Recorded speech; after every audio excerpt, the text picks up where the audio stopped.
Alors bonsoir, bienvenue sur la plateforme du wellness, la plateforme dédiée au renouvellement du bien-être au sein de la famille juive. Et ce soir, je suis très heureuse d'accueillir Raya Ghibali, en direct d'Israël. Bonsoir Raya. Bonsoir. Alors Raya, tu es conseillère pédagogique, tu es formatrice à la méthode Feuerstein, expertise pour l'accompagnement des praticiens, professionnels et des familles. Tu es formatrice également en émotionnel. Et ce soir, tu vas nous parler sur les fonctions exécutives, les super pouvoirs de nos enfants. Avant de commencer, j'aimerais particulièrement te remercier, Raya. C'est pas la première fois que tu interviens. Je pense qu'on a presque 5 ou 6 vidéos qu'on pourra envoyer et rediffuser en même temps que cette vidéo qui sera également enregistrée. Donc, merci infiniment pour tout ce que tu fais. Merci d'être là. Merci pour tout ce que tu offres pour les parents, pour les professeurs. Et voilà. Alors d'abord, un grand plaisir d'être avec vous ce soir. Bonsoir, je me représente toujours au début de conférence, même si je vois pas mal de personnes connues. Je suis contente de vous voir ce soir. Voilà, alors je m'appelle Raya Ghebali. De formation, je suis enseignante. Je me suis spécialisée dans ce qu'on appelle les processus d'apprentissage. Et j'ai surtout eu la chance de rencontrer le professeur Feuerstein, voilà, il y a déjà très très longtemps. Quelqu'un dont j'ai eu la chance d'être l'élève. J'ai eu la chance de travailler au centre Feuerstein pour voir les applications donc, de la méthode sur différents publics, notamment des enfants en situation de handicap. Et j'ai surtout le bonheur d'enseigner cette approche-là depuis maintenant, ça remonte à 2011, je crois. Les premiers programmes en coformatrice, c'était encore un peu avant. Donc voilà, ça fait déjà pas mal d'années. Et au-delà du quotidien, c'est-à-dire le bonheur de rencontrer des enfants, le bonheur de rencontrer des professionnels, c'est aussi surtout le grand plaisir de partager. Alors, ce qui est fascinant, c'est que avec le temps et avec les années, on a les neurosciences que tout le monde découvre aujourd'hui, les neurosciences qui ont apporté une lumière extraordinaire sur le travail du professeur Feuerstein. Et ce soir, je trouvais assez intéressant de revenir sur ce qu'on appelle les fonctions exécutives, c'est-à-dire finalement ce qu'on pourrait appeler dans un langage simple le super pouvoir d'un cerveau. Et je voudrais en fait, au regard des fonctions exécutives, expliquer d'abord, premièrement, en tant que parent, ce qui est important, c'est pourquoi je parle des fonctions exécutives alors que on n'est pas tous forcément des professionnels. Pourquoi un parent a besoin de comprendre ce qu'est la fonction exécutive. La deuxième chose que j'aimerais qu'on voit ensemble ce soir, c'est surtout à quoi servent les fonctions exécutives dans mon quotidien, à quoi elles vont servir à mon enfant dans son quotidien, lui.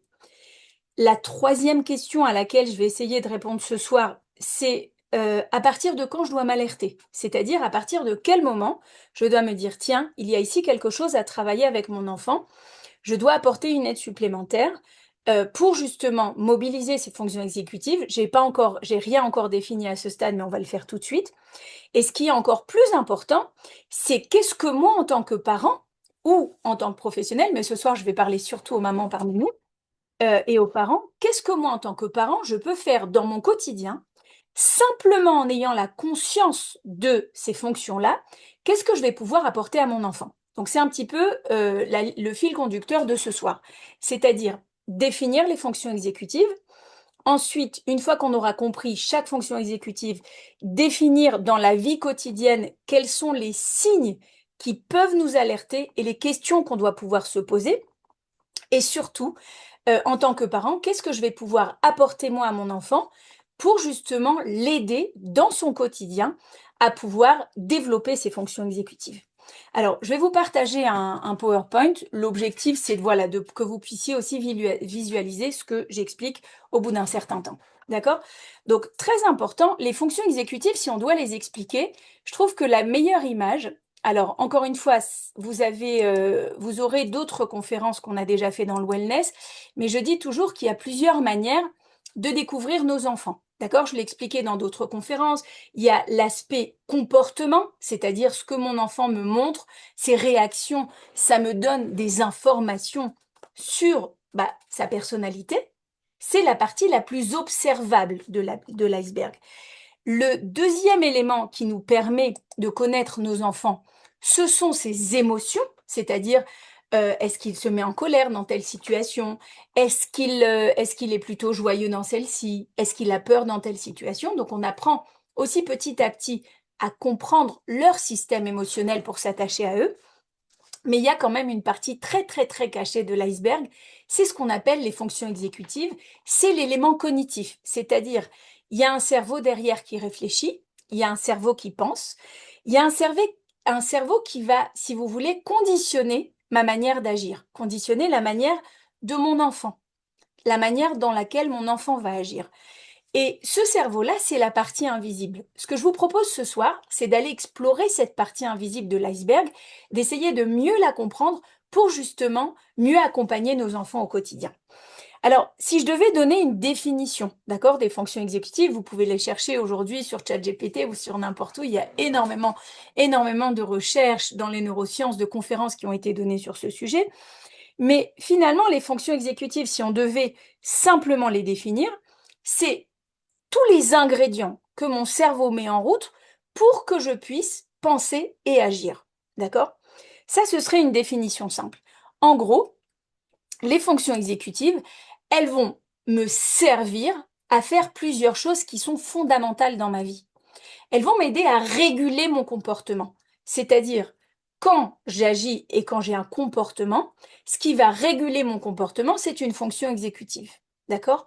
Elles vont m'aider aussi à contrôler mes émotions, ce qui est un grand défi. Aujourd'hui, on parle d'enfants hypersensibles, on parle d'enfants qui ont des soucis d'hyperactivité parfois ou non diagnostiqués. Ça, c'est encore une autre conférence, donc vous irez refaire plein de révisions. On va parler aussi de l'attention et de la concentration. On va parler de la planification, on va parler de la mémorisation et surtout de la capacité à s'adapter. Alors, les fonctions exécutives, en fait, ce sont quoi? Ce sont tous ces petits cheminements qui m'aident finalement à réagir dans toute situation. Alors, c'est très marrant de parler à des mamans des fonctions exécutives de leurs enfants. Pourquoi? Parce qu'on a presque envie de dire, mais à quoi ça me sert de savoir ça? À quoi ça nous sert? Déjà de comprendre, il faut comprendre que les fonctions exécutives, elles ne sont pas innées. Elles s'acquièrent au fur et à mesure du temps.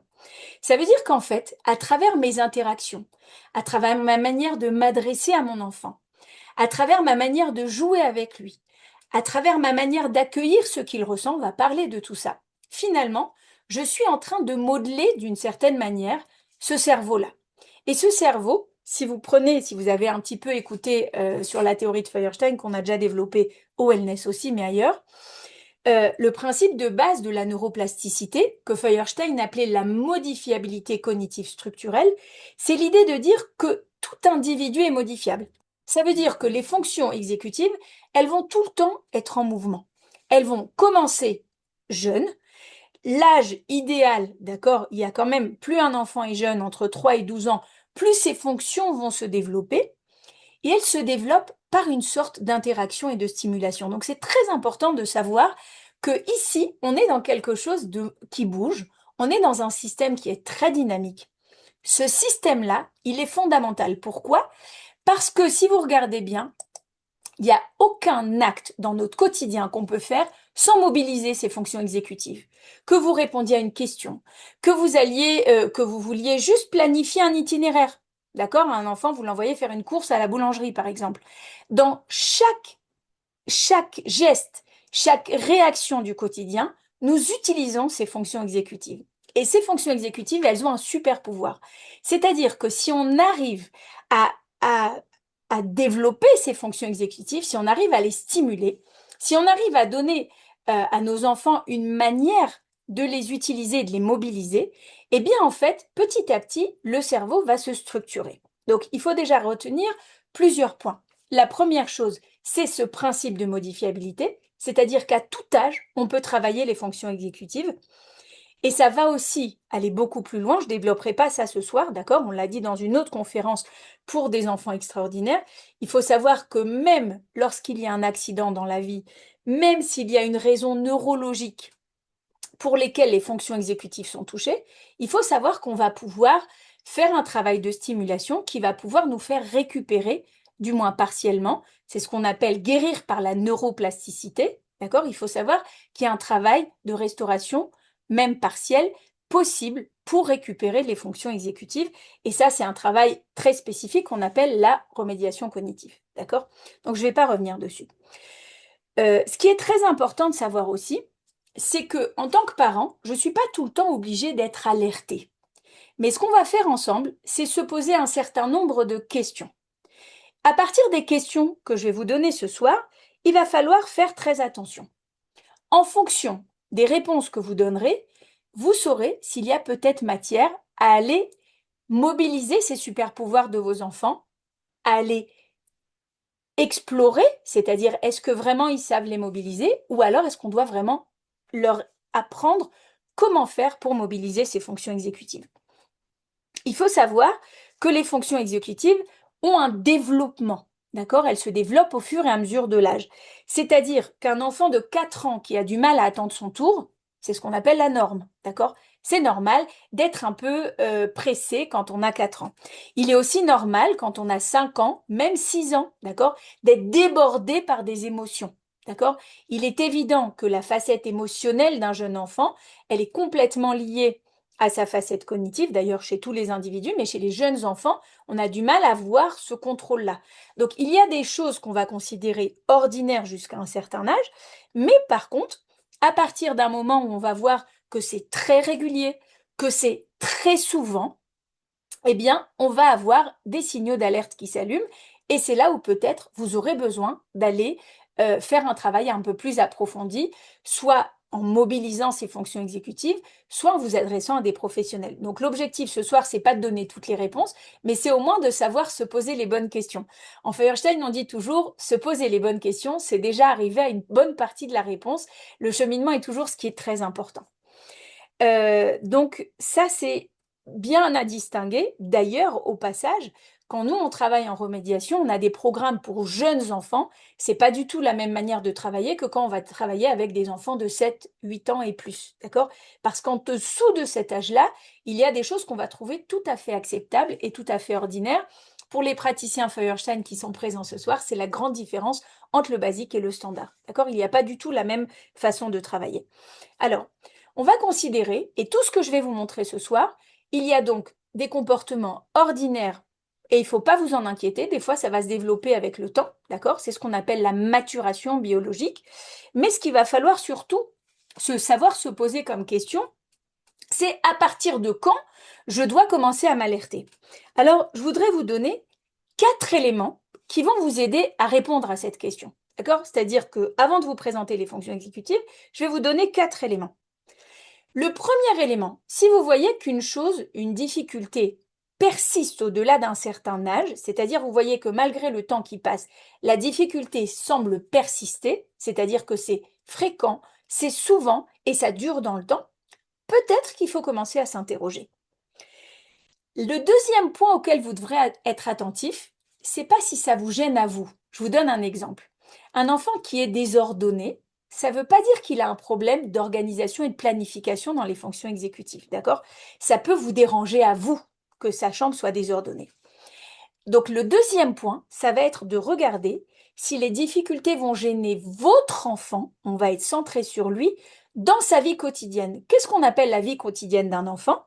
C'est la vie familiale, c'est la vie sociale ou la vie scolaire. D'accord? Ce sont 3 domaines où vous allez être attentif. Si il est gêné dans ces domaines-là, c'est encore un signal d'alarme qui doit vous dire peut-être que dans les fonctions exécutives, il y a quelque chose ici à travailler. Et plus tôt vous le ferez, et mieux ce sera. Le troisième élément, et ça je l'entends souvent des parents, c'est que quand vous allez avoir le sentiment et dire, mais c'est intéressant, mon enfant il a plein de capacités, et pourtant je trouve que parfois il est souvent en échec. C'est-à-dire qu'il y a un paradoxe entre les deux. Ça, c'est le troisième élément qui nous alerte, c'est-à-dire une difficulté qui gêne l'enfant, mais aussi une dissonance entre la capacité observable dans certaines situations et un échec qui semble accompagner à côté. Et c'est la concordance, c'est-à-dire si ces difficultés et ces comportements sont présents dans plusieurs domaines, c'est là où je vous inviterai vraiment à aller voir s'il n'y a pas ici quelque chose à évaluer. Donc, il faut faire des évaluations, choisir un psychologue, choisir chez un neuropsy. Moi, je fais les évaluations Feuerstein, peu importe en tout cas. Mais les fonctions exécutives, on sait aujourd'hui aller les chercher et aller surtout les tester pour pouvoir vérifier leur fonctionnement et la nécessité peut-être de les stimuler. Si ça c'est clair pour vous, on avance. On va continuer sur la partie cachée de l'iceberg. Donc on a donné la définition jusqu'à présent de la fonction exécutive, elle est tout le temps présente, on l'utilise tout le temps, c'est finalement l'ingrédient qui m'aide à apprendre, qui m'aide à comprendre, qui m'aide à agir, qui m'aide à réguler mes émotions. D'accord? Donc c'est quelque chose qu'on utilise tout le temps, quel que soit son âge. On a retenu aussi à ce stade-là qu'il y a une partie cachée de l'iceberg. Et c'est ça la fonction exécutive. C'est la partie que je ne vois pas chez mon enfant.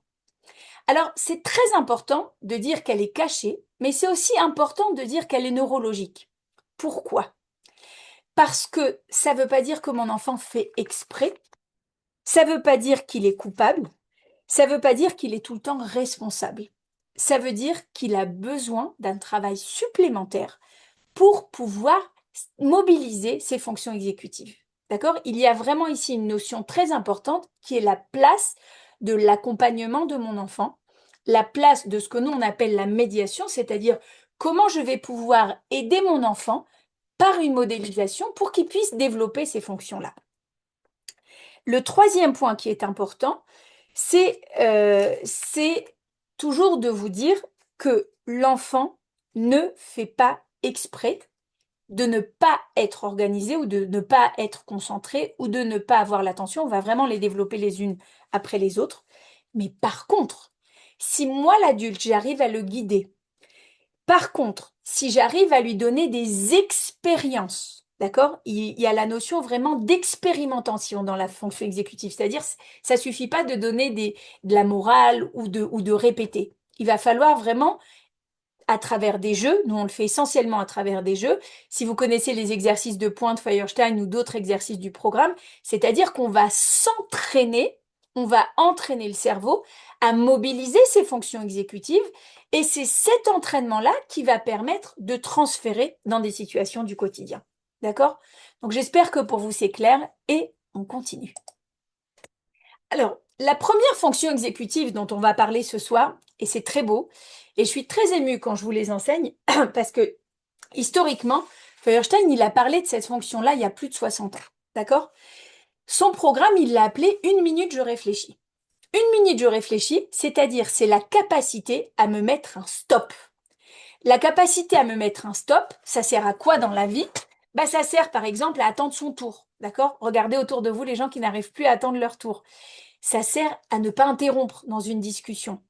Ça sert aussi à pouvoir résister à une impulsion, c'est-à-dire j'ai envie de crier, j'ai envie de taper, j'ai envie de me lever. Voilà, et je pense à tout plein d'élèves et plein d'enfants qu'on rencontre au quotidien. Mais quand même si j'ai cette envie, cette impulsion, je vais me retenir. Ça, c'est ce qu'on appelle la capacité d'inhibition. La capacité d'inhibition, encore une fois, ça s'apprend. D'accord? Maintenant, il y a certains enfants qui peuvent avoir plus de mal que d'autres dans l'inhibition. Comment est-ce qu'on va les repérer? Eh bien, vous allez les repérer avec les indicateurs que je viens de vous donner. Un enfant qui a tout le temps du mal à attendre, et j'emploie le mot tout le temps. Distinguer la notion de fréquence, c'est-à-dire ça arrive pratiquement tout le temps, ou ça arrive quelquefois. Quelquefois, c'est pas inquiétant.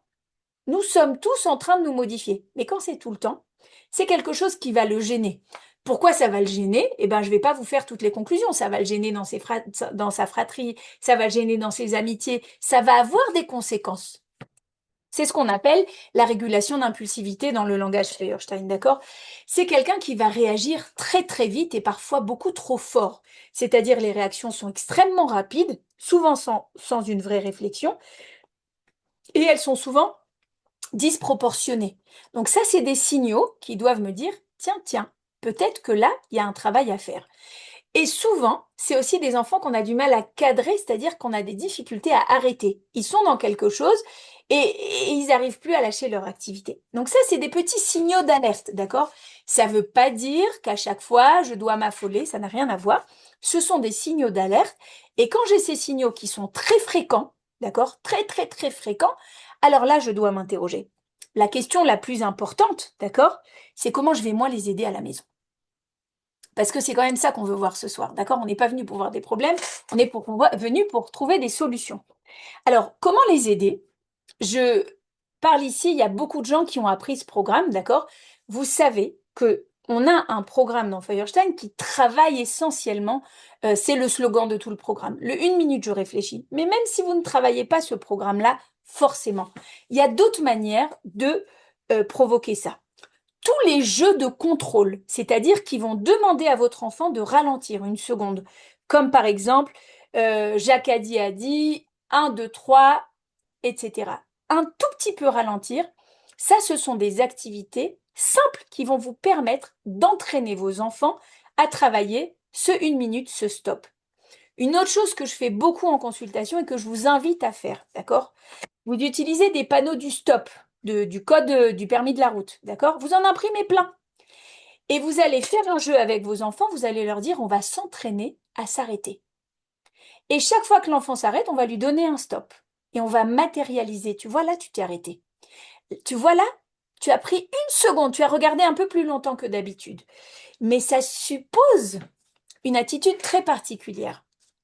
Si vous voulez que l'enfant modifie et petit à petit développe cette inhibition, il va falloir faire plusieurs choses. Et c'est ce que nous, on appelle des critères de médiation. C'est-à-dire, il va falloir d'abord vous adapter. Comprendre qu'il ne fait pas exprès, mais comprendre qu'il peut se modifier. Ça, c'est le postulat de départ. La deuxième chose que vous allez devoir mettre en place, c'est répéter et surtout modéliser. Alors, modéliser, c'est très dur. Modéliser, c'est notre responsabilité d'éducateur. C'est-à-dire, si je veux que mon enfant ralentisse, je vais devoir commencer par moi ralentir. Je vais devoir, par moi, par moment, dire ah, attends, 1 minute, là, je réfléchis. C'est-à-dire, je modélise, je lui montre un exemple à suivre de quelqu'un qui ralentit. Et plus mon enfant est dans l'impulsivité, et plus je vais devoir contrebalancer en étant moi dans une régulation. Ça veut dire que les fonctions exécutives s'apprennent par imitation. Voilà, ça c'est important. Une autre chose que vous pouvez aussi faire et qui est très simple à faire, ça c'était dans la conférence sur les émotions, c'est-à-dire modéliser quand vous avez un débordement émotionnel, modéliser comment vous contrôlez à ce moment-là. C'est-à-dire, j'ai envie de crier, j'ai envie de taper, j'ai envie de m'énerver. Et à ce moment-là, je vais dire, je suis très, très énervée, mais donne-moi 1 minute. Je vais respirer bien fort et je vais réagir, ou je vais te répondre un peu plus tard, ou je vais m'isoler. Tu vois, je suis partie. C'est-à-dire, la modélisation, c'est une partie de l'apprentissage de nos enfants. Plus j'ai un enfant impulsif, plus je dois lui donner des modèles de régulation de cette impulsivité, c'est-à-dire plus je dois lui créer des modèles où on ralentit, où on stoppe, où on ne dit pas tout ce qu'on a dans la tête, où on met un filtre. L'image de l'inhibition que vous devez retenir, c'est une sorte de filtre qui nous ralentit. Tout n'est pas bon à dire, tout n'est pas bon à faire, tout n'est pas bon à réagir. D'accord? Il y a ici un travail de ralentissement. Donc, les jeux qui vont vous aider, ce sont tous les jeux où 1, 2, 3, soleil, tous ces jeux-là, on doit s'arrêter, repartir, contrôler. Et je l'avais dit dans une autre conférence. Alors, Yardena, il va falloir toutes les repasser. Mais en tout cas, la régulation d'impulsivité, ça se travaille dans 3 domaines. D'accord? Ça se travaille dans le moteur. D'accord? Donc, ça, c'est réguler le geste, le mouvement, apprendre à ralentir dans les mouvements. Après, apprendre à ralentir dans la réaction émotionnelle, on va en parler dans la 7e partie de la conférence, enfin le 7e point ce soir, et la régulation cognitive, donc aussi apprendre à observer un peu plus longtemps. D'accord? Il y a tous les jeux qui vous font observer, comme le double, où on apprend à observer des détails. Tous les jeux où vous devez absolument ralentir sont des jeux intéressants. Donc je vous invite à faire une chose, les fonctions exécutives, ça se travaille très sympathiquement pendant les vacances, quand vous voulez avec vos enfants et à travers des jeux. D'accord? Après, évidemment, il y a des programmes dans la remédiation cognitive, des programmes plus spécialisés qui visent très précisément ces fonctions exécutives-là, c'est-à-dire ces petits ingrédients qu'on veut mettre en place pour avoir des réactions, des comportements plus adaptés. On va aller sur une deuxième fonction exécutive. Je ne vous les ai pas mises dans un ordre précis, d'accord? mais elles sont toutes importantes. On y va.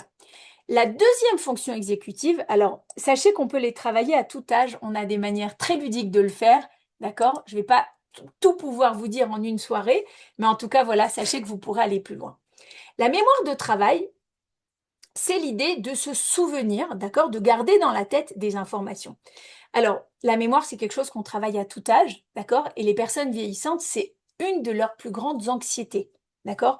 J'ai une collègue qui s'appelle Isabelle Candel, avec qui je travaille depuis très longtemps. Elle fait ce qu'on appelle des ateliers mémoire. Les ateliers mémoire, c'est-à-dire de nouveau, on va stimuler les fonctions exécutives de personnes, par contre, âgées, pour justement qu'elles puissent garder cette capacité à mémoriser, notamment la mémoire, ça reste une anxiété de génération aujourd'hui.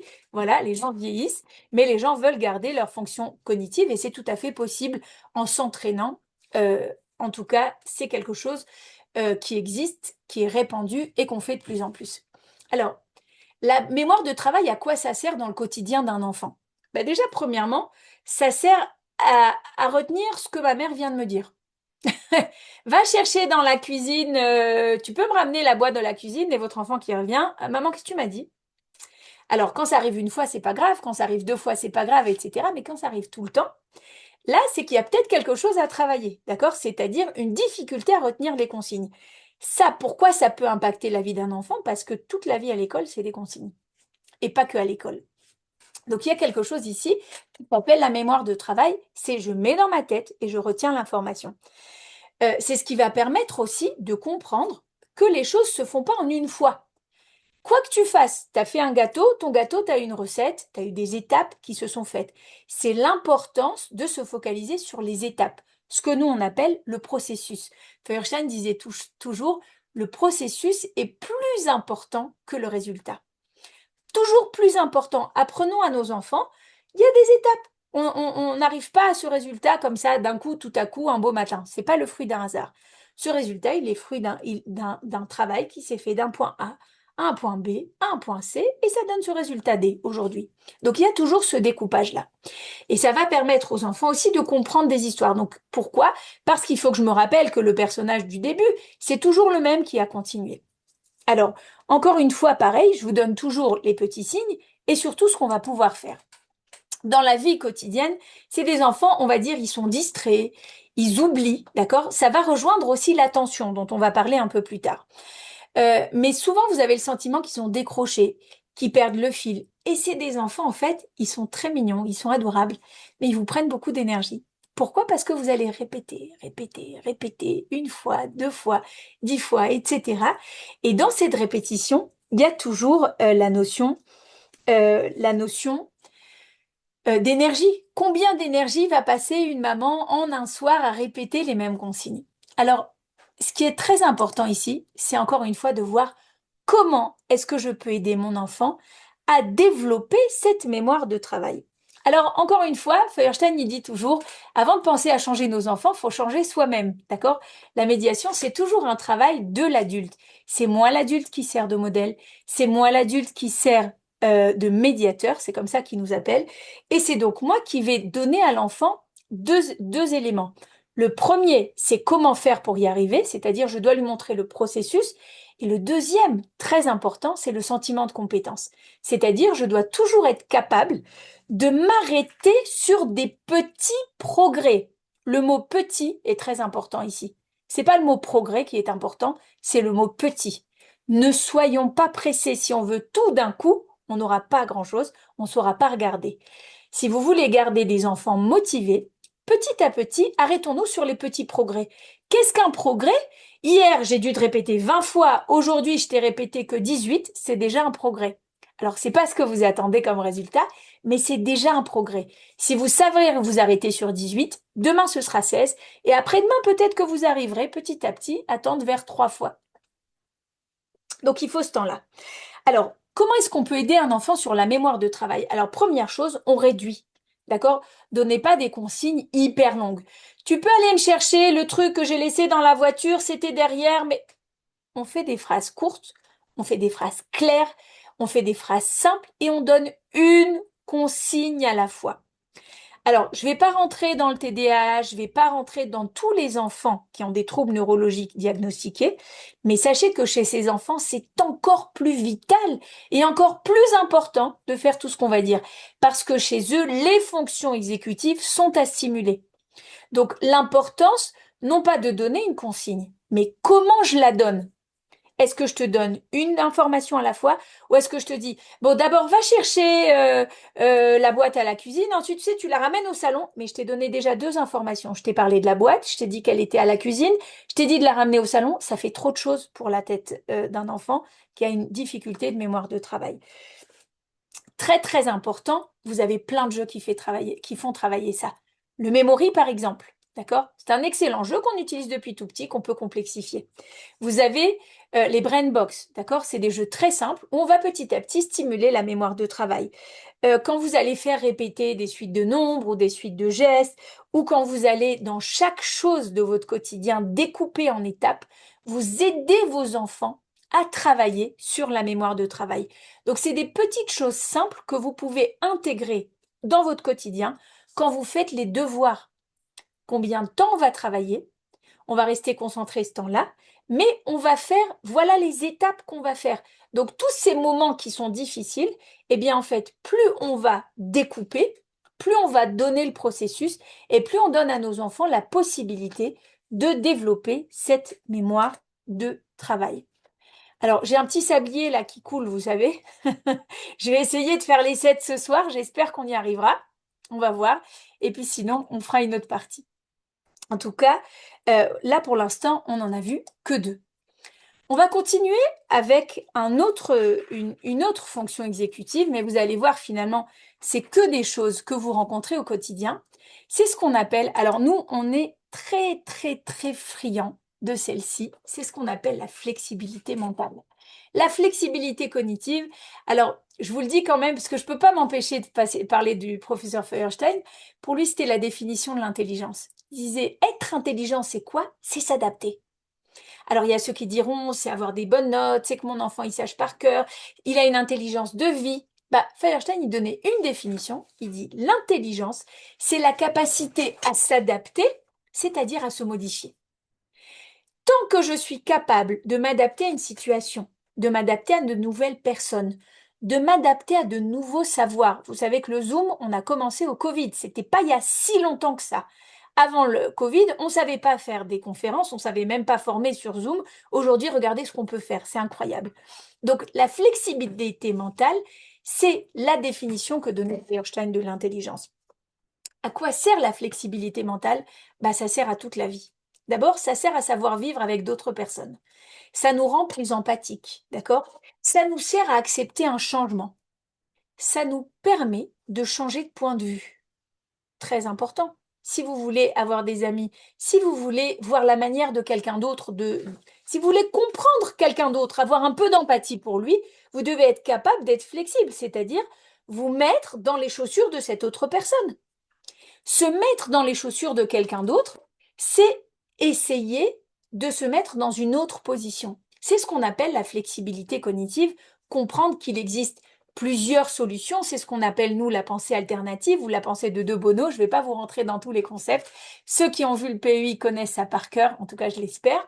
Mais c'est vraiment l'idée de dire qu'on peut entraîner nos enfants à être plus flexibles. Alors, je veux quand même vous dire quelque chose. J'ouvre la parenthèse et je la ferme. Un enfant très inflexible, en tout cas quand il vous paraissent comme ça, oui, il est dur, il est très inflexible, ça peut cacher des peurs. Sachez-le, je ferme la parenthèse, mais je vous le dis, d'accord? Les peurs peuvent être à l'origine d'une sorte d'inflexibilité. J'ai tellement peur d'être déstabilisée, j'ai tellement peur de perdre mes repères que je peux devenir extrêmement rigide dans ma manière de fonctionner. C'est ni bien ni pas bien. Plus je comprends l'enfant qui est devant moi, plus je saurai l'aider. D'accord? Mais ça, il faut savoir que au-delà de l'aspect cognitif, il y a toujours des répercussions émotionnelles. Alors, la flexibilité cognitive, comment on repère ça? Comment on repère un enfant qui a des difficultés dans ce domaine-là? Eh bien, vous faites toujours le parallèle de ce que je viens de vous montrer. C'est des enfants qui vont peut-être avoir souvent des crises, d'accord? Et surtout quand il y a des changements. par exemple, on devait aller chez mamie, on n'a pas pu parce qu'on était dans la neige ou dans un embouteillage, je pense que c'est ce que vous avez vécu aujourd'hui, beaucoup de changements de programme, eh ben ce changement lui est insupportable et hop, j'ai droit à une sacrée crise. Eh bien ça vous ouvre une petite sonnette, ok, j'ai un travail de flexibilité à faire. Vous voyez, je suis pas en train de dire, oh j'en ai marre de ces crises, je dois lutter contre la crise. Ce qu'on se dit, nous, c'est OK, il fait souvent des crises. Sa difficulté, c'est une difficulté à s'adapter à des situations nouvelles. Mon rôle de médiateur, c'est de lui apprendre, écoutez bien le mot magique, comment faire pour s'adapter. C'est le comment qui est important. C'est aussi des enfants qui ont beaucoup, beaucoup de mal à accepter un autre point de vue que le leur, à reconnaître quand c'est pas tout à fait eux qui ont raison, une difficulté à passer d'une activité à une autre, de s'adapter à des nouvelles personnes, etc. Donc encore une fois, ils ne font pas exprès. C'est une question de maturation biologique, c'est une question de maturité neurologique, d'accord? Le cerveau se développe. Mais ce qui est fascinant, c'est que par l'environnement, nous pouvons simuler, nous pouvons créer des situations qui vont leur apprendre à devenir plus flexibles. Et c'est très important de le dire, même quand il y a des troubles neurologiques, d'accord, dans tout ce qui est TND, nous savons que la flexibilité est impactée, nous savons que nous devons la stimuler, mais aujourd'hui, il y a des programmes pour le faire, et même en tant que maman, vous pouvez faire ça simplement, encore une fois, avec des jeux. Alors, les petites astuces très importantes pour travailler la flexibilité avec votre enfant. Première chose extrêmement importante à faire, autant que possible, anticiper. C'est-à-dire, je peux mieux, en tant qu'enfant, appréhender un changement si je suis un peu prévenu. Alors, c'est-à-dire, tu sais, aujourd'hui, si on peut, on ira chez mamie. Mais si on peut, vous laissez toujours une porte ouverte à un changement. La deuxième chose aussi, c'est de beaucoup les préparer à leur journée. Et là, vous allez voir que ça rejoint l'organisation. Il y a aussi quelque chose que nous, on fait beaucoup, c'est-à-dire qu'on va utiliser un même jeu, le même support, mais je vais faire 3 fois la règle différente. Et c'est très marrant parce qu'un enfant, il peut faire ces 3 règles dans différents supports. Mais le fait que je le fasse sur le même jeu, ça va être un peu difficile pour eux. Ils vont me dire, mais non, mais c'est pas ça la règle. Alors je dis, ben aujourd'hui, on va décider de changer la règle. Ah non, mais j'ai pas envie, j'ai envie de faire la règle d'avant. Mais aujourd'hui, c'est ça le jeu. On va faire la règle d'aujourd'hui. Et demain, on va en faire une autre. C'est-à-dire qu'à travers une activité qui est similaire, je vais créer des petits changements qui vont un petit peu le déstabiliser parce qu'il n'aime pas ces changements-là, mon enfant. Mais petit à petit, je vais lui apprendre à s'adapter à ces changements-là. C'est fondamental parce que la vie est faite que de changements et de surprises. Vous passez votre temps à planifier, c'est important. Et on va le voir juste après, c'est essentiel de planifier. Mais d'un autre côté, si vous planifiez sans arrêt et que vous n'arrivez pas à changer quand il y a un imprévu, on devient extrêmement rigide et c'est pas ce qu'on veut. La flexibilité, c'est ce qui nous permet de nous adapter. Donc, tous les jeux avec des règles changeantes, c'est quelque chose qui vont vous aider. Prenez n'importe quel jeu, prenez le Uno, prenez le mindset, prenez les IQ puzzle, mais essayez chaque fois de modifier les règles. Ça, c'est quelque chose de très important. Nous, on utilise des supports que vous connaissez, l'orientation spatiale, etc., où on va chaque fois s'amuser à changer le référentiel. C'est-à-dire quand je suis dans un côté, je vois des objets orientés d'une certaine manière, mais quand je vais me mettre dans une position, bah, tout va changer. Donc, c'est l'idée aussi d'apprendre à nos enfants à changer pas seulement de point de vue, mais aussi à changer de position. Donc on va vraiment s'amuser à travailler la flexibilité de cette manière-là. D'accord? Et il y a aussi toujours l'idée de dire, et c'est très important, ça rejoint ce que je vous ai dit tout à l'heure dans le sentiment de compétence, c'est-à-dire de dire, mon objectif, c'est pas la perfection. Je veux pas que ce soit parfait. Je veux que tu puisses t'adapter à cette situation. C'est peut-être pas aussi bien que ce que tu voulais. C'est peut-être pas aussi bien que ce qu'on avait prévu. C'était peut-être pas le plan initial, mais le fait que tu aies pu t'adapter, ça en soi, c'est quelque chose à valoriser.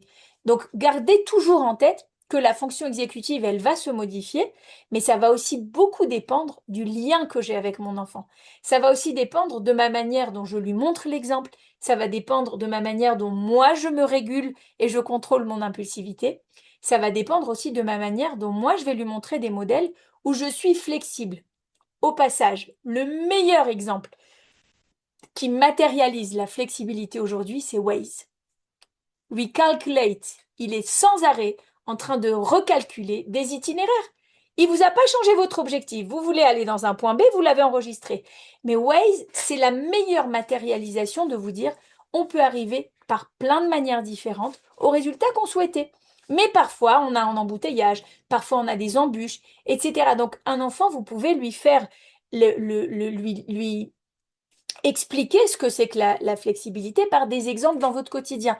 Bah regarde, là tu vois, on a un problème, on a un bouchon, je veux quand même rentrer à la maison. Là aujourd'hui, il a neigé, je crois que c'est ce qui s'est passé votre journée. On va mettre 3 fois plus de temps, on va y arriver. Mais voilà, c'est ce qu'on appelle la flexibilité et ça se fait aussi dans les jeux, ça se fait surtout dans les jeux. Donc très important de s'entraîner à devenir flexible. J'espère que ça va, j'espère que le rythme est bon et on va continuer. Je vous laisserai un temps de questions à la fin. On va continuer avec la planification. Alors, je veux quand même vous dire, s'il y a une grande déformation qu'on a en Feuerstein, c'est qu'on commence à planifier, à organiser des points, à organiser nos objets, à organiser nos armoires, à organiser nos affaires. Mais vous allez voir que planification, organisation sont liées, d'accord? Ça sert dans le quotidien à se préparer avant d'aller à l'école, ça sert à se préparer avant d'aller dormir, ça sert à faire ses devoirs, la planification, ça sert à atteindre un objectif, ça nous sert tout le temps. Et nous sommes tout le temps, sans nous en rendre compte, en train de planifier. Mais attention, tous nos enfants ne naissent pas en sachant planifier. La planification, ça s'apprend. Et la planification, je vous le dis tout de suite, ça va juste après avec ce qu'on va voir qui s'appelle l'organisation, c'est intimement lié. D'accord? Alors, oups, j'ai fait une petite erreur. Ne sait pas par où commencer. J'ai fait 2 erreurs, pardon. Se décourage vite, oublie les étapes. Donc tout ça, ce sont les signaux. Quand mon enfant, je me rends compte qu'il va pas au bout des choses. Quand je me rends compte aussi que très souvent, j'ai l'impression qu'il sait pas comment s'y prendre. Que souvent, et j'emploie encore une fois le mot souvent sur lequel j'insiste, il va oublier les étapes, d'accord? Gâteau raté, petite recette suivie mais pas tout à fait à la lettre. J'ai pris mon cartable mais j'ai oublié quelques trousses à la maison. J'ai pris mon porte-monnaie mais j'ai oublié de vérifier s'il y avait de l'argent. D'accord? Il n'y a pas que les enfants hein, qui ont ce genre de petits problèmes. Euh, à tous ceux qui ont cherché leur clé récemment, de voiture ou de maison, j'en sais rien. Mais enfin voilà, c'est des choses qui nous arrivent. La planification, c'est un défi, surtout dans une société de plus en plus pressée. D'accord? Planification, organisation, c'est lié. Mais ce qui est fascinant, c'est que ça s'apprend. D'accord? Alors, tout ce qui est intéressant, c'est les jeux où on planifie des parcours. Vous avez le jeu Planif qui travaille ce genre de choses. Vous avez le jeu Rush Hour. Rush Hour, c'est-à-dire on doit planifier comment je vais faire sortir une petite voiture. Alors, encore une fois, je vous ai dit, je travaille tout par le jeu, parce que le jeu fait partie, mais on a aussi plein de supports pour le faire, et ça peut se faire dans mon quotidien de maman, tout aussi bien. D'accord? On va planifier une recette, on va planifier comment ranger la chambre, on va planifier comment faire ses devoirs, on va planifier tout ce que j'ai besoin de mettre dans mes affaires pour pas oublier quelque chose, on va planifier quand on est au collège, lycée, bah, mes révisions, on est sans arrêt en train de devoir planifier. On doit planifier les itinéraires de métro si vos enfants sont autonomes, on doit planifier nos journées de travail. Alors comment est-ce qu'on fait ça? Alors déjà quand ils sont jeunes, c'est très important d'utiliser des routines visuelles. Aujourd'hui, ça s'achète très facilement. D'accord? C'est quand vous allez leur dire, bah tu connais, le matin, il y a 3 choses à faire. Avant de sortir, c'est et vous mettez vos 3 choses. J'en sais rien, se lever, faire son lit, brosser les dents, mettez-le dans l'ordre que vous voulez, augmenter, voilà. Mais en tout cas, c'est l'importance de faire des routines, mais de les matérialiser par des tableaux visuels, par des petits plans que vous allez faire. Et oui, aujourd'hui, partout dans les écoles, dans le quotidien, vous verrez, tout le monde s'amuse à faire des plans. Nous, en séance, on a des plans très précis. L'enfant lui dit en début de séance, voilà, aujourd'hui, ce que j'ai prévu, on va faire une, deux, trois. Et on lui laisse même le choix, parfois de l'ordre du jeu qu'il veut utiliser. Mais en tout cas, il y a quelque chose ici qui se travaille, c'est la notion de planification. Et on va souvent faire les plans ensemble. Alors on va dire, attends, par où je commence? Ah, d'abord je fais ça. Et puis ensuite je fais ça. Et à la fin, qu'est-ce que je vais avoir pour finir? Alors vous allez me dire, mais à quoi ça sert on appelle ça le soliloquer. Pourquoi je parle à haute voix? Pourquoi je formule à la première personne en plus? Attends, comment je m'y prends? Le questionnement que je me fais à haute voix en tant que maman, c'est le questionnement que demain mon enfant va s'approprier. Donc ne leur donnez pas les réponses. Apprenez-leur à se poser les questions. Comment je fais pour m'organiser? D'où je pars? Quelle est mon étape? Où je veux aller? Comment je vais m'y prendre? Et vous pouvez le faire dans toutes les situations de vie, que ce soit des situations banales comme ranger votre maison, que ce soit dans des jeux comme ceux que je vous ai cités, Rush Hour par exemple, où on doit vraiment planifier comment faire sortir ma voiture, et que ce soit dans les devoirs. On planifie le temps, on planifie les matières, on planifie l'endroit. D'accord? C'est bien d'avoir des routines, que tout ça soit organisé. Et ça demande, au départ, c'est vrai que l'organisation, elle demande du temps au départ. Mais dites-vous que c'est le chemin court et long. En tout cas, le chemin long et court, pardon. C'est-à-dire qu'au départ, vous allez investir du temps et au fur et à mesure du temps, vous allez voir que les automatismes vont rentrer et c'est ce qui est très intéressant. Au fur et à mesure, les processus s'automatisent. Qui dit automatisation dit gain de temps, gain d'énergie, mais surtout apprentissage. C'est-à-dire que ça s'apprend. Est-ce que ça va jusque-là? Donc, gain de temps, gain d'énergie, apprentissage. Je vais continuer de la planification et je vais aller vers l'organisation. Alors, je crois que si je devais résumer la méthode Feuerstein, je dirais 1, c'est 1 minute, je réfléchis. 2, c'est organisation. Et 3, donc ça va avec planification. Et 3, ce serait flexibilité, mais j'aurais encore tant de choses qu'on pourrait ajouter. On continue. Alors, l'organisation, à quoi ça sert? Bon, j'ai pas besoin de vous le dire. Je pense que c'est le sacré défi d'une maman, garder sa maison rangée. Je crois qu'Yardena, elle a même plein de conférences sur ce domaine-là. Mais en tout cas, voilà. Que ce soit ranger sa maison, que ce soit, je dis toujours, ne confondez pas le désordre visible d'une salle. Il y a des adolescents qui ont l'air très désordonnés et qui, dans leur tête, vont très bien. Donc, ne vous affolez pas, d'accord? On parle pas de ça. Les signes de la désorganisation, on va les donner, on va parler aussi de fréquence et on va parler surtout de voilà d'enfants qui oublient, d'enfants pour qui ça les dérange, que vous les sentez très frustrés par ce qui se passe. Mais en tout cas, l'organisation, c'est une partie de notre vie, d'accord? Si on rangeait pas notre temps, si on rangeait pas nos affaires, gérer son matériel, retrouver ses affaires, gérer son temps. Tout ça, c'est lié à de l'organisation. Gérer ses objectifs, gérer ses priorités. Je vais pas aller jusqu'au management. D'accord? Mais tout ça s'appelle organiser. S'organiser, c'est notre défi au quotidien. Alors, comment? Toujours les mêmes questions, d'accord? On définit ce que c'est que l'organisation, on définit les signaux qui peuvent m'alerter et on va surtout s'intéresser comment faire pour y remédier. Alors, les signaux dans l'organisation, c'est quand même assez visible, d'accord? On va parler d'enfants qui perdent beaucoup leurs affaires et vous sentez que ça les dérange. C'est-à-dire, ils sont vraiment très perturbés par ça. Où j'ai mis mes affaires, où j'ai mis mon sac, où j'ai perdu. Alors, au départ, quand ils sont jeunes, parfois ils vont vous dire, oui, on m'a encore pris mes affaires, quelqu'un est passé par là. Il y a toujours dans cette famille des gens qui me les prennent. Bon, au départ, on accuse, hein, c'est toujours plus facile. Et puis, petit à petit, on se rend compte que ça se répète avec tout le monde. Et là, on se dit, tiens, il y a peut-être quelque chose à travailler. La chambre en désordre, ça me gêne pas du tout s'il sait la ranger. D'accord? C'est-à-dire si quand à un moment, parce qu'il y a un moment où une maman, elle va mettre un veto, elle va dire, OK, tu l'as gardé, je sais pas, 1 mois pas rangé, mais maintenant tu me la ranges. Et que vous voyez qu'il arrive à trier, qu'il arrive à sélectionner ce qu'il a besoin, ce qu'il n'a pas besoin. C'est-à-dire que vous voyez qu'il a la compétence, il sait faire, mais juste il n'a pas envie. Ça arrive beaucoup chez les ados. Bon, ça c'est une chose.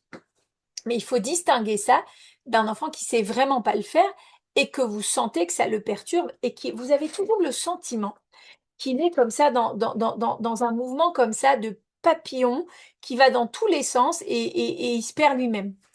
Et ça, c'est quelque chose qui nous alerte. Donc, c'est pas la même chose. Et vous allez voir que ça va nous amener évidemment vers un grand défi de génération. C'est ce qu'on va appeler l'attention, la concentration. Donc, tout ça est lié. Mais en tout cas, qu'est-ce qu'on peut faire dans le quotidien pour ces enfants-là? Qu'est-ce qu'on peut faire dans le quotidien pour les aider? Alors déjà, la première chose, vous allez devenir des as du rangement. Eh ouais. Des enfants à qui on a besoin de donner beaucoup de repères. On a besoin de limiter le nombre d'affaires. Hein, pour tous ces petits enfants qui aiment emmagasiner, qui vous en mettent dans les tiroirs, vous ouvrez le tiroir et vous trouvez plein d'objets, plein de jeux. Enfin voilà, moi j'ai des enfants, je vois qu'ils stockent, ils stockent de partout et tout un tas d'objets où ils ont une marque émotionnelle, mais pas forcément utile. Donc, ce qui va les aider, c'est votre structure à vous. Modéliser l'organisation. Comment je fais pour modéliser l'organisation? Alors, vous aurez sûrement peut-être besoin de faire appel aux as du rangement, mais ça, je ne sais pas comment elle s'appelle. Je pense qu'il y en a plein à Wellness. Mais en tout cas, ce qui peut aider, c'est d'avoir déjà une place claire pour chaque chose. Donc, avoir déjà un environnement organisé, c'est quelque chose qui aide et qui permet à l'enfant de modéliser. La deuxième chose que je vais vous dire, au départ, ne leur demandez pas de ranger seul. C'est extrêmement difficile pour eux quand ils ne savent pas s'y prendre. Rangez avec eux. Je ne fais pas à la place de mon enfant, je fais avec lui. Et en tant que maman, je peux vous dire, ça vous prendra beaucoup plus de temps, ça vous demandera beaucoup plus de patience, mais l'exercice en vaut la chandelle. D'accord? Parfois, on se dit, tiens, moi, je vais le faire en 2 minutes. C'est pas intéressant. Sauf si vous décidez que ce n'est pas le moment d'apprentissage. Si vous voulez leur apprendre l'organisation, vous allez devoir ranger avec eux en questionnant qu'est-ce que tu penses si on le met là, quelle serait la conséquence. C'est-à-dire que ça vous demande de l'investissement, de l'énergie, du temps. Alors, faut pas le faire quand on est énervé, il faut pas le faire quand on est pressé, d'accord? Mais on peut se fixer des moments. Tiens, je vais faire quelques minutes d'organisation avec lui et je fais avec lui, pas à sa place, je fais avec lui et je modélise, c'est-à-dire je sers de médiateur. Je pose les questions à haute voix, comment je fais, où je vais le mettre, où ce sera le plus efficace, etc. Il va falloir aussi beaucoup donner, et ça nous on le travaille beaucoup dans l'espace, des repérages. Alors vous allez utiliser peut-être des boîtes, peut-être des étiquettes de couleurs, j'en sais rien, mais en tout cas, beaucoup donner de repères pour qu'ils puissent se situer, se repérer, s'organiser. En Feuerstein, on dit que l'organisation et l'espace, c'est intimement lié. Et surtout, rappelez-vous, dans une société où on a trop d'informations, alors qu'est-ce qu'on dit? On dit que trop d'informations tue l'information, n'est-ce pas? Trop d'objets tue l'organisation. Donc, avoir moins d'objets, c'est avoir plus de clarté. Je vous donne un exemple tout simple. J'ai ici devant moi un pot à crayon, ça s'appelle, d'accord? Aujourd'hui, si les psychomotriciennes avec lesquelles je travaille, d'accord, elle préconise même pour les enfants qui ont des troubles de l'attention, c'est-à-dire qui sont très très gênés dans l'organisation, d'avoir juste un pot à crayon posé sur le bureau avec juste 3 crayons. D'accord? On ne met pas plein de feutres, on ne met pas plein de crayons. On limite un maximum le nombre d'informations. Plus je veux être organisée, plus je vais être focalisée sur tout ça. Et donc, à quoi ça sert? Bah, ça va m'amener à ce qu'on appelle l'attention. Alors, l'attention, si je devais résumer les deux grands défis de société, c'est les deux derniers points que je vous ai mis. Je dirais que c'est l'attention, et je vais avancer juste pour vous le montrer, et la régulation émotionnelle. On a de plus en plus d'enfants qui ont parfois le diagnostic de TDAH, c'est-à-dire un trouble de l'attention, et on a de plus en plus d'enfants qui ont du mal à gérer leurs émotions. Au passage, on pourrait même dire des adultes, hein, mais bon, voilà. Donc l'attention soutenue, ça sert à quoi? L'attention, déjà, première chose qu'il faut savoir, c'est que ça s'entraîne. Et ça s'apprend. Et parfois, on a besoin d'aide supplémentaire. D'accord? Mais ça s'apprend. Ça nous sert à pouvoir écouter quelqu'un. Ça nous sert à pouvoir avoir une discussion dans ce qu'on appelle une écoute active. Ça nous sert à pas nous perdre, à commencer une tâche et à la terminer. Ça nous sert aussi à ne pas nous faire distraire tout le temps et à pas passer 10 heures à faire quelque chose qui aurait pu passer 1 heure. D'accord? Ça, dans les devoirs, vous le voyez très souvent, d'accord? Des enfants qui vont passer un temps fou alors qu'on aurait pu le faire en 10 minutes. Donc l'attention soutenue, c'est quoi les signes? Bah, les signes, c'est juste la réciproque, c'est-à-dire vous vous rendez compte que l'enfant il se disperse très vite. Il est en train de s'habiller, puis il va s'arrêter sur un livre, et puis après il va aller à la salle de bain, il va encore s'arrêter sur une image, et ensuite il va encore faire une ou deux discussions au passage, ou alors à l'inverse, qui va jamais terminer une chose. Il va passer d'une activité à une autre, et on voit que la chose va pas au bout. Eh bien c'est pareil, une fois que vous avez trouvé et que vous avez vu tous les points, entre guillemets, ces difficultés, eh bien, paradoxalement, vous allez exactement savoir ce qui va l'aider à travailler. Alors, l'attention, nous, on a aussi plein de petits supports, un peu comme les stops qui matérialisent le 1 minute, je réfléchis. Eh bien, on a ce qu'on appelle, nous, les cibles de l'attention. Est-ce que tu vas avoir besoin d'un petit peu d'attention, de un peu plus d'attention ou de beaucoup d'attention? Donc, on a des espèces de cibles. La cible, c'est aussi la capacité à rester focalisé. Moi, ce que j'explique aux enfants, et on fait un jeu sur ça, je leur dis, bah maintenant, on va mettre des œillères. Alors, je leur montre une course de chevaux et je leur dis, tu sais, les chevaux, pour garder leur ligne, on leur met des œillères parce qu'on ne veut pas que le cheval, à aucun moment, il regarde le copain d'à côté. On veut qu'il reste focalisé sur le bout de la course pour qu'il aille le plus vite possible et qu'il arrive le premier. L'attention, c'est pareil. C'est-à-dire que je dois pouvoir mettre des œillères et je le fais vraiment avec les enfants.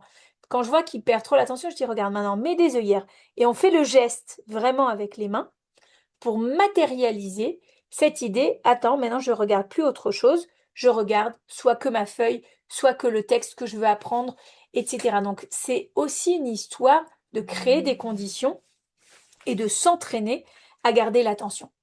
Il y a une deuxième chose qui est extrêmement, extrêmement, extrêmement importante, c'est le temps qui passe. D'accord? Vous devez découper le temps. Vous aurez plus intérêt à faire 2 fois 15 minutes que de rester parfois 30 minutes d'affilée. Ça va dépendre de votre enfant. On peut faire un effort important pendant un temps plus limité et petit à petit, ce temps va augmenter. D'accord? Mais très important, en tout cas, surtout pour les devoirs, que ça dure pas trop longtemps, que ce soit découpé, mais que ce soit un temps efficace où l'attention est présente.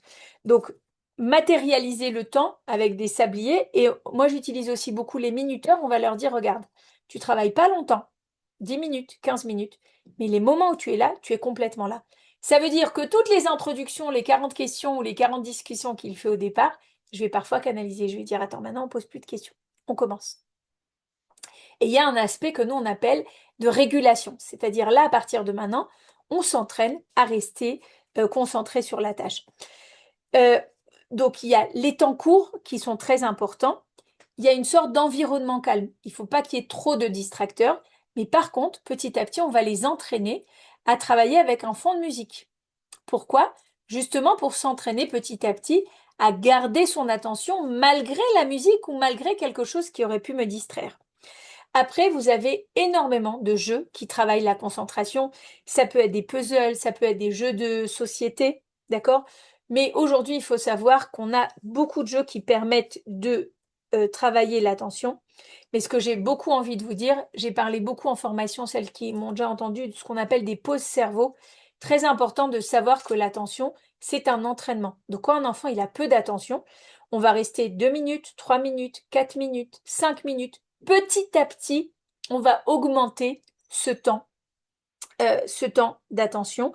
Donc très important de savoir que tout ça, c'est une question d'entraînement.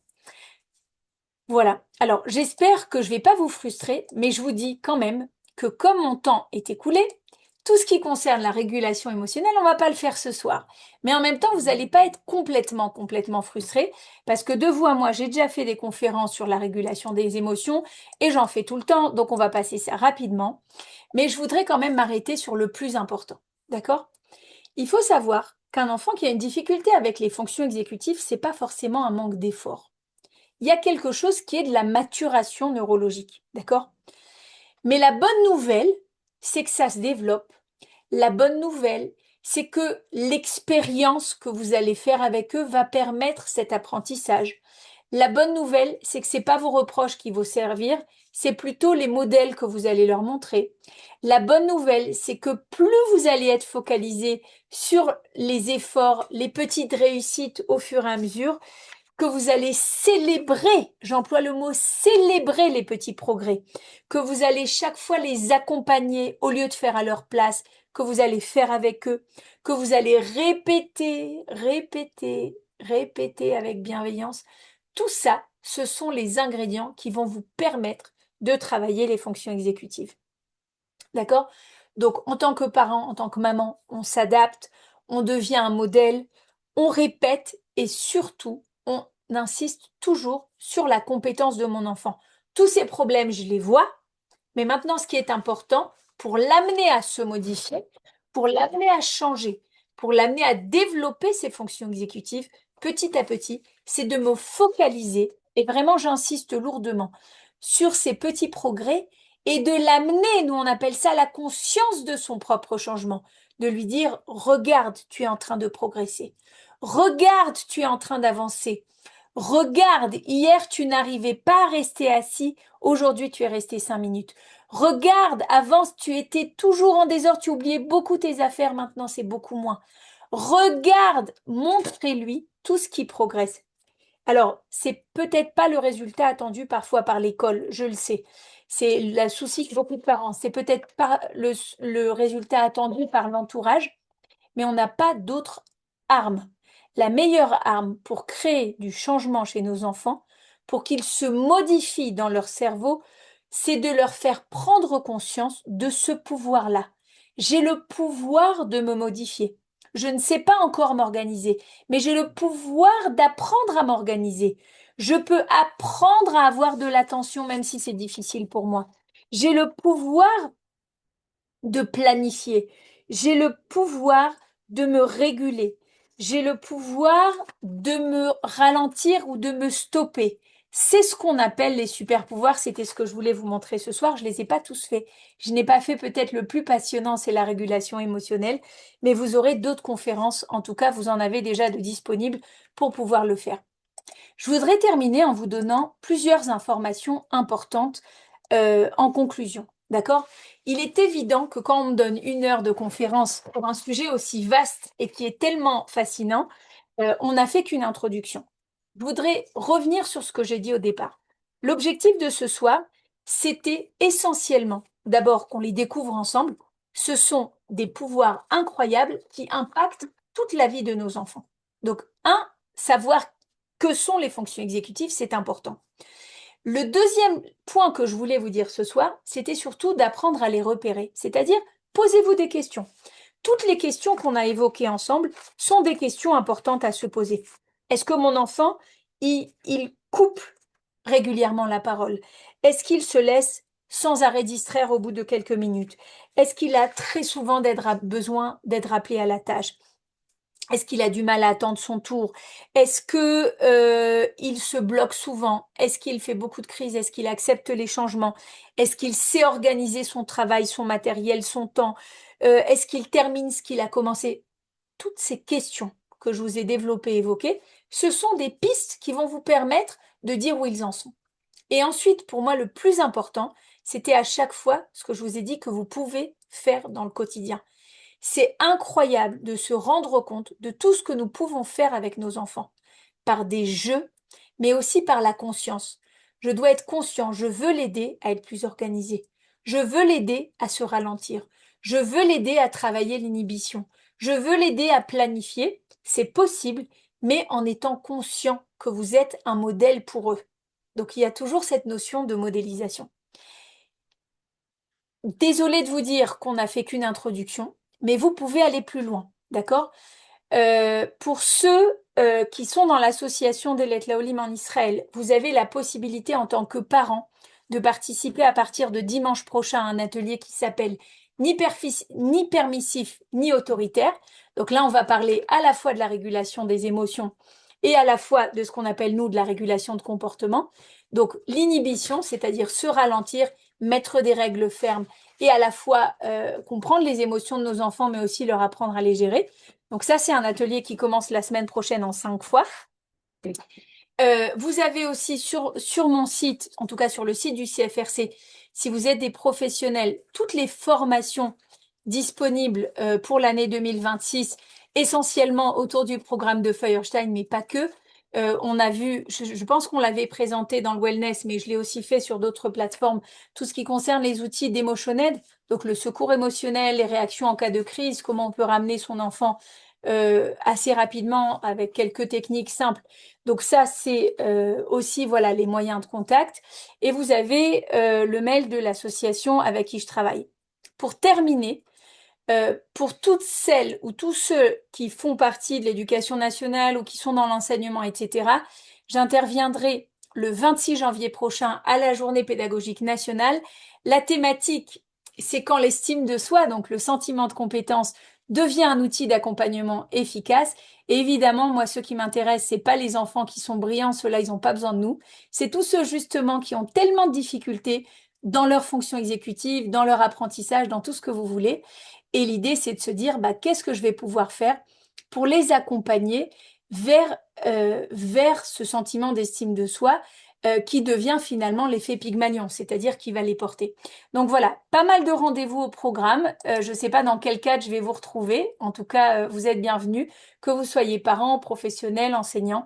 Voilà, il y a pas mal de projets en route. Voilà, moi j'ai terminé pour ce soir. J'espère que c'était clair pour vous. Je suis disponible s'il y a des questions. Et à tous ceux que j'espère retrouver bientôt, je vous dis à bientôt. Voilà, dans certains de ces événements ou d'autres. Merci infiniment, Raya, pour cette conférence passionnante. C'était vraiment un grand plaisir, un beau cadeau que tu nous offres, un beau cadeau comme tout sur un plateau d'argent. Et on va laisser quelques minutes, soit dans le chat. On ouvre aussi les micros si vous voulez poser quelques questions. Voilà. Mais vous pouvez dès à présent écrire vos questions sur le chat en attendant que j'ouvre le micro.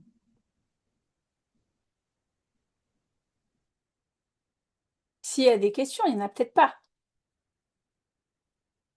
S'il n'y en a pas, on se dit bonsoir.